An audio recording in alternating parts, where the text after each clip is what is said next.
En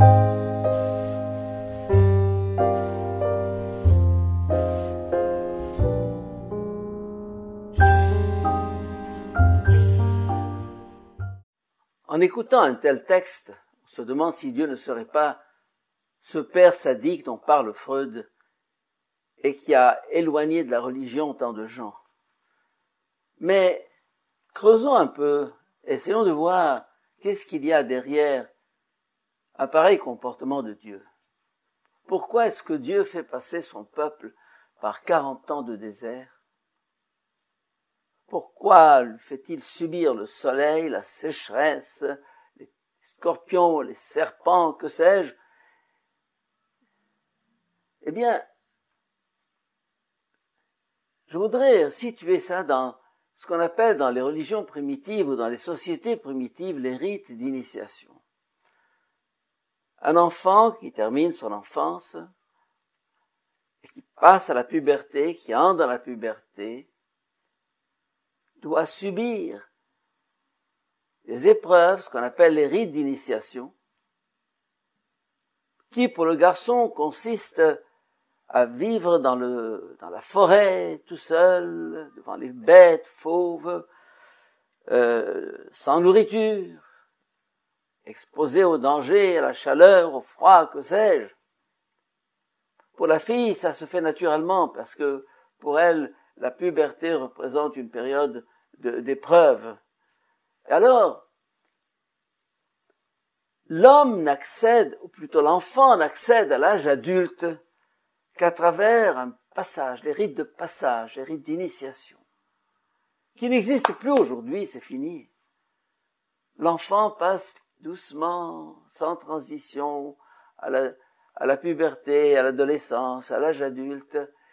Il manque cette rupture, et c'est ce qui fait le problème de la jeunesse actuelle. Elle n'a pas connu la mutation que faisaient subir les religions primitives et les sociétés primitives à leurs adeptes. Dieu qui connaît le cœur de l'homme sait que pour faire naître l'homme à lui-même, il lui faut passer par ce qu'on appelle en anglais un narrow escape, c'est-à-dire un chemin étroit. Eh bien, il n'y a pas d'échappatoire à ça. L'homme, pour naître, doit passer par une naissance. Une naissance, ça veut dire, comme la naissance naturelle, il y a aussi là le narrow escape, par le canal par lequel l'enfant naît, qui est pour lui une espèce d'agonie. On peut parler vraiment d'agonie. Eh bien, cette première naissance n'est que le signe d'une seconde naissance à l'âge adulte. Et c'est un peu ce que Dieu a l'intention de faire. Je pense à un vers d'un poète français, je crois que c'est Aragon. Il n'est point de naissance qui ne soit à douleur. Il n'est point de naissance qui ne soit à douleur. L'accouchement sans douleur, la naissance sans douleur, la maturité sans douleur, l'âge adulte sans douleur, comme ça. Et ça fait souvent des êtres plats, écrasés. Il leur manque cette virilité, cette maturité qui fait l'homme. Dieu qui connaît justement cela, fait passer son peuple par une épreuve. Et ces 40 ans de désert sont symboliques, symptomatiques. Pascal a une phrase que j'aime beaucoup. L'homme passe infiniment l'homme. L'homme passe infiniment l'homme.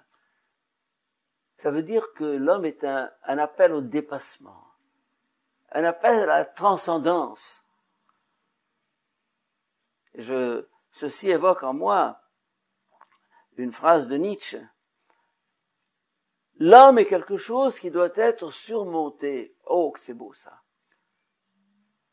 Aujourd'hui, nous avons un humanisme à deux dimensions, un humanisme aplati. L'homme. la nature de l'homme. Et la nature de l'homme est quelque chose qui doit être dépassé. La nature de l'homme est d'abord animale. L'homme doit passer de l'animalité à l'humanité. On croit que ça se fait comme ça. On s'imagine que l'enfant est déjà un homme. C'est un homme en puissance. L'éducation consiste précisément à le faire naître à son humanité. Et c'est ce que toute une éducation actuelle ne comprend pas, une psychologie sans perspective. Cette transcendance manque à notre vision actuelle de l'homme. L'homme est un être naturel. Et lui passer tous ses caprices, c'est s'imaginer, le décomplexer, lui permettre de s'accomplir. Eh bien non, il ne s'accomplira pas ainsi. L'homme est un appel au dépassement. Croître dans son corps ne suffit pas, il faut croître dans son esprit, dans son âme, dans son être profond. On pense à la croissance, on donne des vitamines, on le bourre de nourriture, on lui fait passer tous ses caprices, il a toutes les possibilités, tous les conforts, mais ça ne donne rien, ça, et on le sait, et nous voyons la crise de la jeunesse et de l'adolescence actuelle, et le taux de suicide qui se multiplie. L'homme, c'est autre chose. Et justement, dans cette même lecture que nous avons écoutée, il est question de la manne. La manne est un pain venu du ciel. Qu'est-ce que c'est que ce pain mystérieux? On ne sait pas. Mais il a une signification symbolique évidente. C'est un autre pain que le pain matériel. Un autre pain. Une autre nourriture que la nourriture matérielle. Et quand on parle de l'eau qui jaillit du rocher dans cette même lecture, c'est la même chose.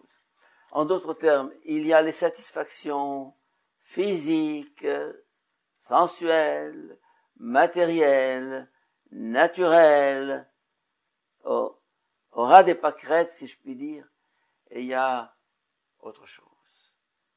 Satisfaction d'ordre spirituel. Il y a le plaisir et il y a la joie. Et les gens ne comprennent pas la différence. Le plaisir est à un niveau et la joie est à un tout autre niveau. La manne et l'eau du rocher sont supposées exprimer dans l'épreuve, dans la souffrance, dans la douleur, cette naissance qui est une agonie, une joie surhumaine. Si bien que ces textes qui nous scandalisent par certains côtés révèlent une pédagogie divine, une psychologie divine, une philosophie divine, je dirais, qui consiste à dire « Ne crois pas que tu pourras naître à toi-même sans passer par ce passage qu'on appelle la Pâque. La Pâque signifie passage. Et les 40 ans de désert et la traversée de la mer Rouge sont justement ce passage des cailles, des oignons d'Égypte, de la viande à laquelle rêvaient les Hébreux quand ils étaient dans plein désert. Ils rêvaient à retourner en arrière. C'est toujours la grande tentation, revenir en arrière, retourner dans le sein maternel. On était si bien, si au chaud. Eh bien non. De même que le fœtus doit sortir du sein pour acquérir son autonomie, devenir un être humain, eh bien, cet être humain doit naître une seconde fois. Ce qui est né de la chair est chair, ce qui est né de l'esprit est esprit. Et c'est cette nouvelle naissance dont le baptême n'est qu'un symbole qui doit être notre visée, notre but. Et dans toute éducation, qu'il s'agisse de la famille ou de l'école, il faut que les éducateurs aient cette perspective pour ne pas rater l'homme à venir, cet enfant qui vous est confié est appelé à devenir beaucoup plus que ce qu'il est actuellement.